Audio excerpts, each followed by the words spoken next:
Ram Ram student. कक्षा 11वीं के जितने भी छात्र हैं, आप लोगों की भारी डिमांड थी कि 19 फरवरी 2025 के दिन होने वाला है हमारा एग्रीकल्चर यानी कृषि का पेपर। जी हाँ, एनएसएफक्यू के सभी पेपर आईटी ब्यूटी के पेपर में डाल चुका था चैनल पर। अगर आपने नहीं देखे तो आप जो है देख लीजिए वीडियो को, जो है यहाँ पोस्ट करके आप चैनल पर जाकर देख सकते हैं। बाकी हम जो है 100 आउट ऑफ 100 की तैयारी करा रहे हैं आप लोगों की कक्षा 9वीं और कक्षा 11वीं की। तो उसके अंतर्गत यहाँ कक्षा 11वीं वार्षिक परीक्षा 2025 एग्रीकल्चर यानी कि कृषि विज्ञान का पेपर लेकर आ गया हूँ, जिसमें कि आप लोगों को जो है कुल क्वेश्चन की संख्या है 20 और यहाँ पर जो है 80 नंबर का जो है आपका पेपर होने वाला है। तो वीडियो को एंड तक देखिएगा, काफ़ी सारे प्रश्न ऐसे हैं जो सीधे आपके जो है पेपर में देखने को मिलेंगे। बिना देरी करे वीडियो को लाइक कर लो। तो पहला प्रश्न पढ़ते हैं। यहाँ पर आ रहा है अम्रपाली एक प्रजाति है, इसमें आपको आम की कर लेना है। उसके बाद खुरप का मुंह पका रोग किसे के कारक है, इसमें वायरस कर लो। अंगूर वाला किस फसल की किस्म है, इसमें आप टमाटर कर लीजिएगा।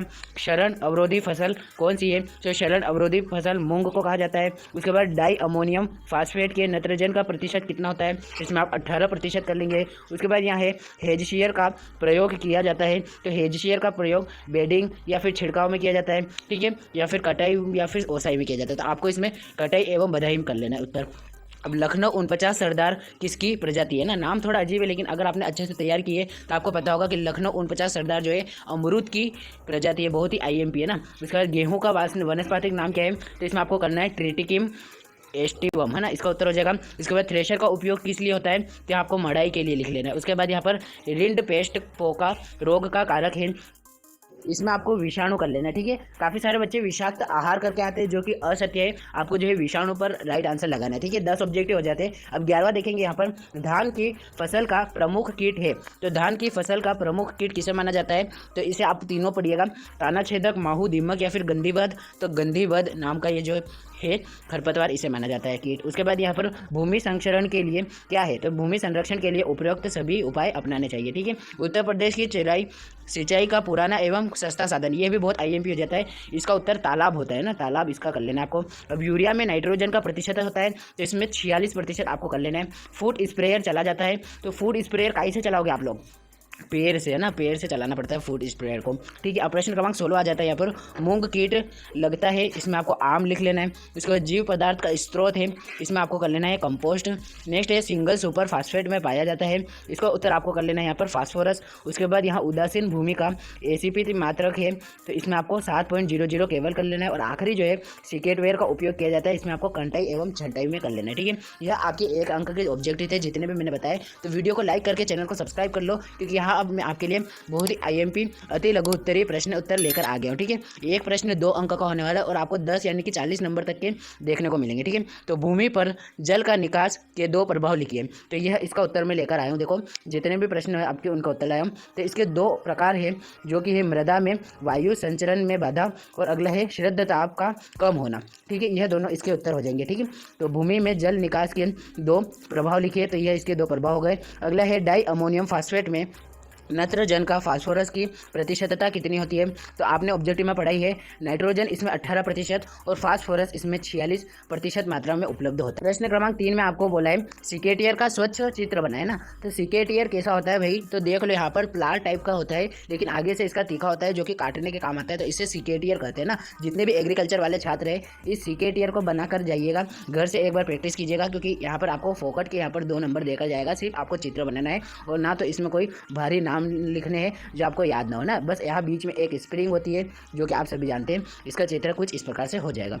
अब यहाँ अगला प्रश्न पूछा है कि भिंडी बोने का समय एवं बीज दर प्रति हेक्टेयर लिखिए ना, इन 1 हेक्टेयर में कितने बीज बोने चाहिए, ये सभी जानकारी आपको पढ़ने को मिलती है। इसका उत्तर भी देख लो, मैदानों में गर्मी की फसल फरवरी मार्च में, उसके बाद वर्षा की फसल जून जुलाई में बोई जाती है। उसके बाद बीज प्रति हेक्टेयर का पूछा गया, तो ग्रीष्म काल में 18 से 20 किलोग्राम बीज प्रति हेक्टेयर बढ़ते हैं, वहीं वर्षा वाली में 10 से 12 बीज प्रति यहाँ पर हेक्टेयर बढ़ते हैं ना, तो 10 से 20 किलोग्राम, यह आपको उत्तर कर लेना है, ठीक है। अब अगला है यहाँ पर पूछा है फसल में भूकंप है ना। फसल में पर भूकंप के 2 प्रभाव लिखे। तो जलमग्न क्षेत्रों में फसलें नष्ट हो जाती है, पहाड़ी क्षेत्रों में भारी भूस्खलन हो जाता है। अब अगला छठा प्रश्न पढ़ेंगे, यहीं से आप पढ़ लीजिए, ऊपर जाने की जरूरत नहीं है। स्प्रेयर के 2 उपयोग लिखिए, इसका उत्तर कर लीजिएगा छिड़काव करने में और पत्तियों को घुलने में, यह 2 उत्तर हो जाएंगे इसके। इसके बाद अमरूद के प्रवर्धन की 2 विधियां लिखिए।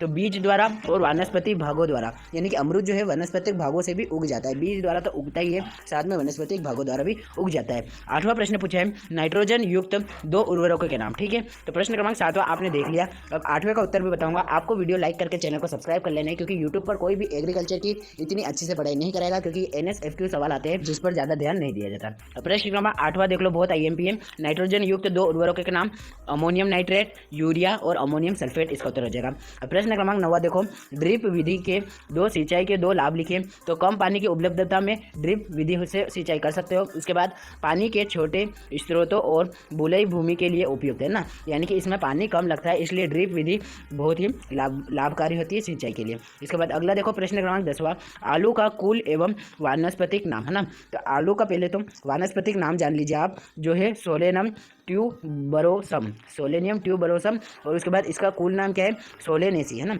सोलेनेसी थोड़ा अजीब नाम है, लेकिन आपको याद रखना है, छोटे बहुत जो फसल है उनके नाम आपको याद रखने हैं। तो ठीक है, इसके साथ मैंने आपको जो जितने भी 2-2 अंक के प्रश्न थे उनका उत्तर बता दिया और ऑब्जेक्टिव के उत्तर बता दिए। यहाँ से कक्षा 9वीं के छात्रों को मैं बात बताना चाहता हूँ, रोजगार कौशल के भी प्रश्नों को अच्छे से अध्ययन करना, क्योंकि बीच में फंसा सकता है वो, और आपके अब जितने भी लघु उत्तरीय और बिल्कुल भी यहाँ पर 2-2 अंक और 4-4 अंक के प्रश्न आपको मिस नहीं करने। एग्रीकल्चर के पेपर में सीधा देखने को मिलेंगे आपको कल सुबह ये प्रश्न, ठीक है। उसके बाद यहाँ देखो आप लोग जो है प्रश्न क्रमांक यहाँ 23 तक के सभी उत्तर आपको मिल जाएंगे। जी हाँ, सभी के उत्तर यहाँ पर डिस्क्रिप्शन बॉक्स पर मैं डाल दूंगा टेलीग्राम चैनल का लिंक, वहाँ पर जाकर आपको PDF डाउनलोड कर लेना है प्रश्न पत्र का, और उत्तर का PDF वहाँ पर आपको मिल जाएगा। साथ में आपको जो है इसका सेट भी देख लेना है, जिसमें कि हम जो है आपके लिए और भी कुछ प्रश्न लेकर आए हैं एग्रीकल्चर पेपर के लिए। इसका जो है आपको वीडियो मिल जाएगा टेलीग्राम चैनल पर, जो लिंक दिया है उस पर और यहाँ पर आपको चैनल पर, ठीक है। Thanks for watching, all the best.